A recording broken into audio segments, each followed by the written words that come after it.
The sky is calm at first, too calm. A thin layer of cloud hangs motionless while radar screens glow softly in darkened rooms far below.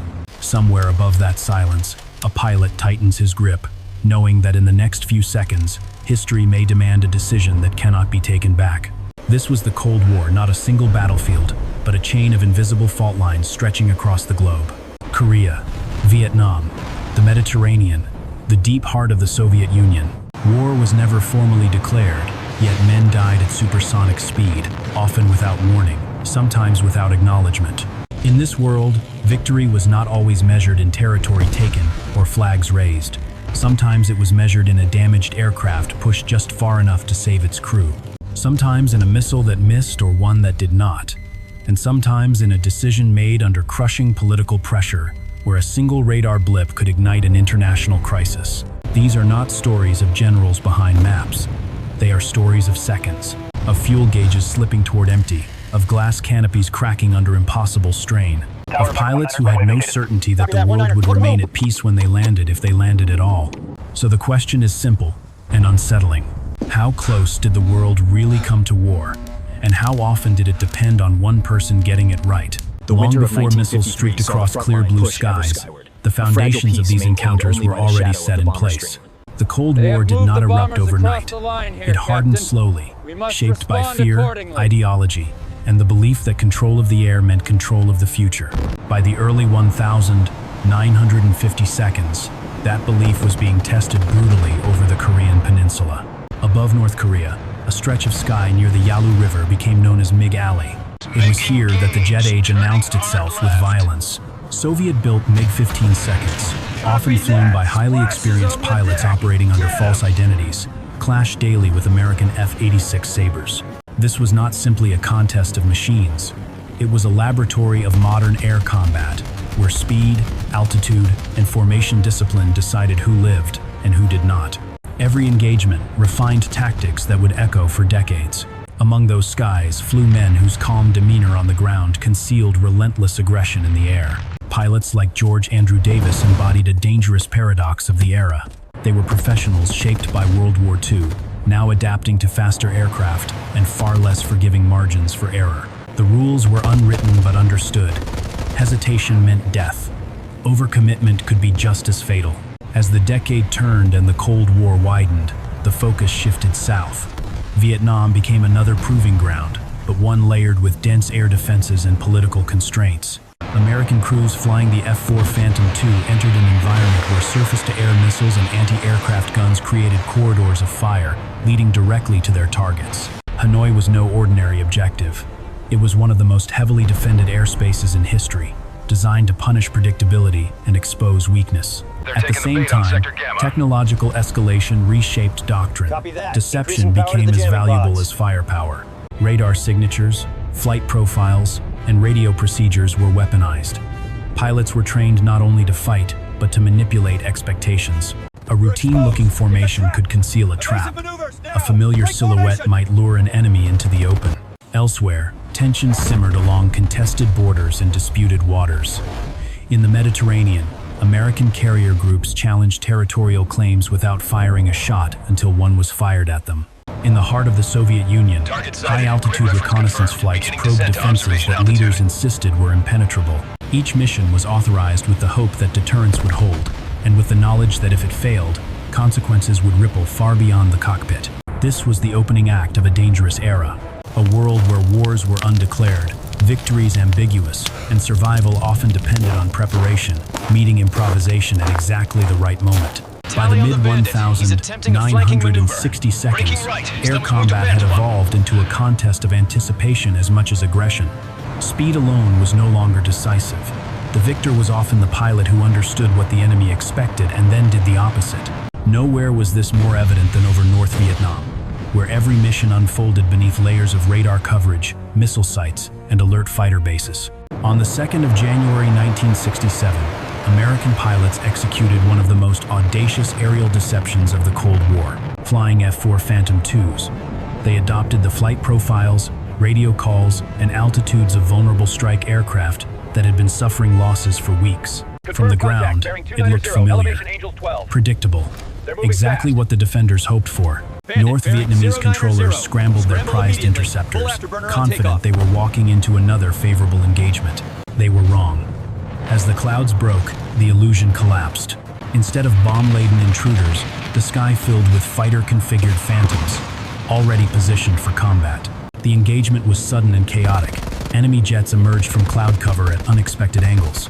Pilots were forced to react instinctively, braking hard, rolling, climbing, and diving within seconds of visual contact. Missiles were launched at close range. Some missed by feet. Others struck with devastating precision. This was not a battle won by luck. It was won by preparation, discipline, and a ruthless understanding of enemy behavior. Within minutes, multiple opposing aircraft were destroyed without a single loss to the attacking force. The balance of confidence shifted that afternoon, not just tactically, but psychologically. For the first time in weeks, American pilots controlled the tempo of the fight. Yet the peak of Cold War air combat was not defined solely by kills.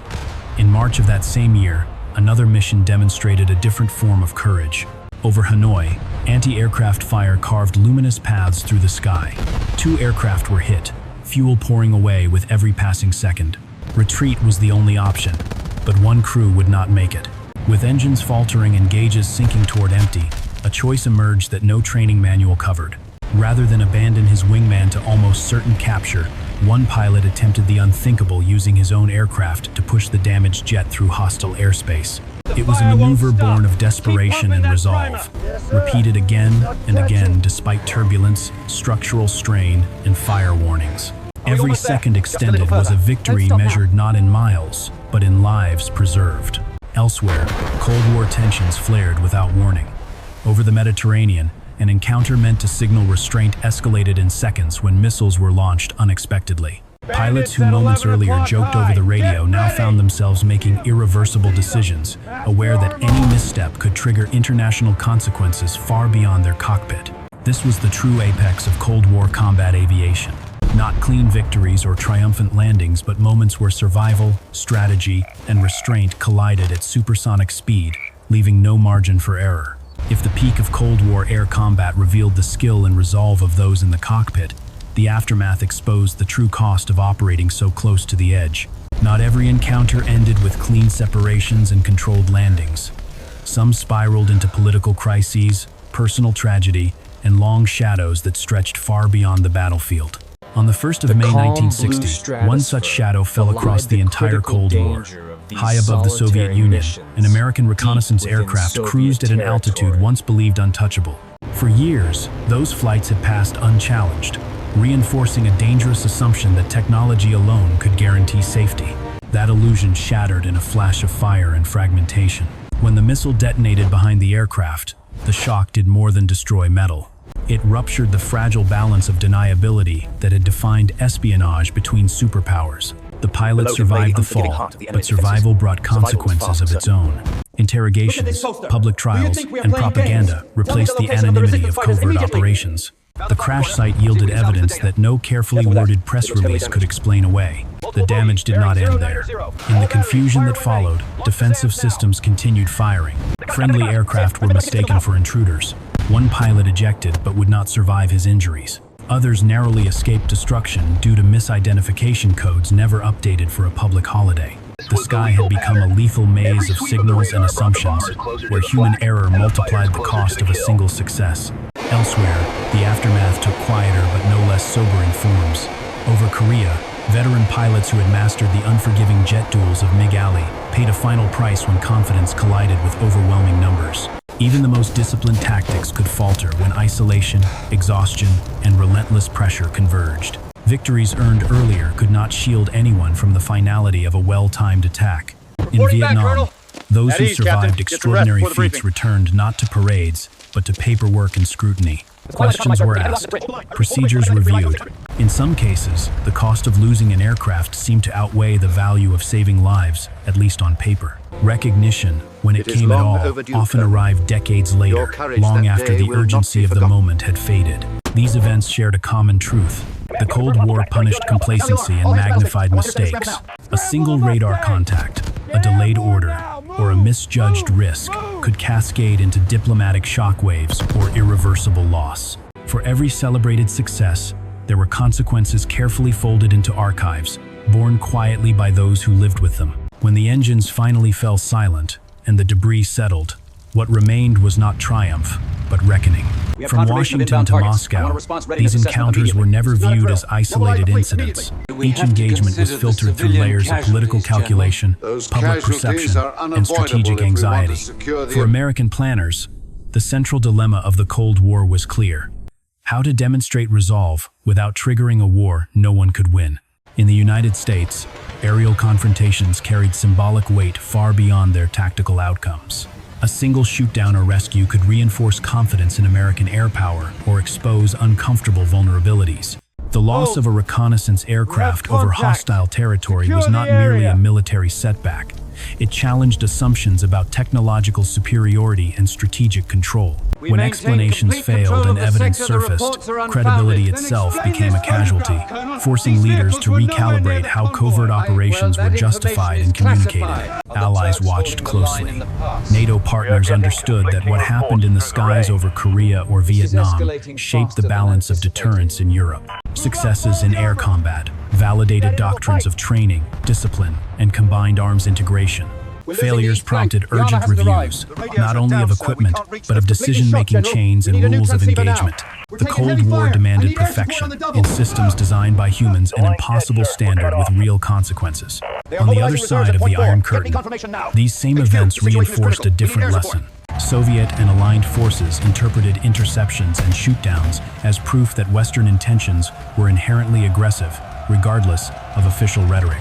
Defensive successes were celebrated as triumphs of vigilance, while internal failures were often obscured or punished. Pilots and commanders bore the burden of political expectations that left little room for hesitation or error. Yet some moments cut across ideology.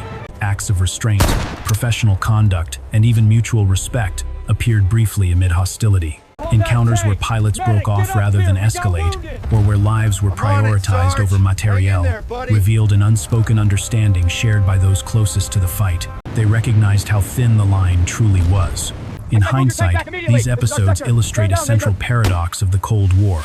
Stability was maintained not because confrontation was avoided, but because it was managed sometimes clumsily, sometimes brilliantly, by individuals under extreme pressure.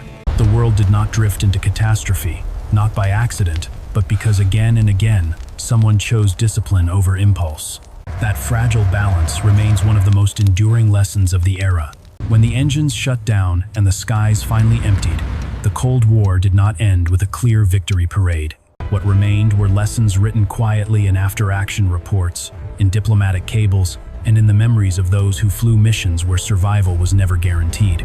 These encounters reveal a truth that is often lost in simplified histories. The Cold War was not kept from turning hot by treaties alone, nor by weapons stacked in silos. It was restrained, time and again, by individuals who understood the weight of their decisions. Pilots who resisted the urge to chase too far. Commanders who delayed a shot by seconds that mattered. Crews who valued lives over machines, even when doctrine or politics pulled them the other way. The legacy of these moments reaches far beyond the aircraft involved. Modern air combat doctrine, rules of engagement, and crisis management all trace their roots to these confrontations. The emphasis on communication discipline, identification protocols, and escalation control exists because earlier generations paid the price when those systems failed. Each near miss and each tragedy sharpened an understanding of how fragile deterrence truly is. For the United States, these stories form part of a broader national reflection. They remind us that technological advantage is never absolute, that confidence must be tempered by humility, and that leadership under pressure often matters more than raw power. For the world, they serve as a cautionary record of how quickly miscalculation can outpace intention. Today, many of the skies where these events unfolded are quiet again. Airfields have closed, wreckage has been cleared, but the lessons remain active, shaping how modern militaries think about conflict in an age where mistakes still travel faster than diplomacy. Perhaps the most enduring legacy is this: some scars remind us of the battle, not the defeat. Dignity does not need a parade, and history's most important victories are often the wars that never happened. If these stories made you pause, consider this question: what lesson from the Cold War do you believe still matters most today? Share your thoughts, and if you value understanding the decisions that shaped our world, Join us as we continue up to us exploring the to moments where understand history why. balanced on the edge.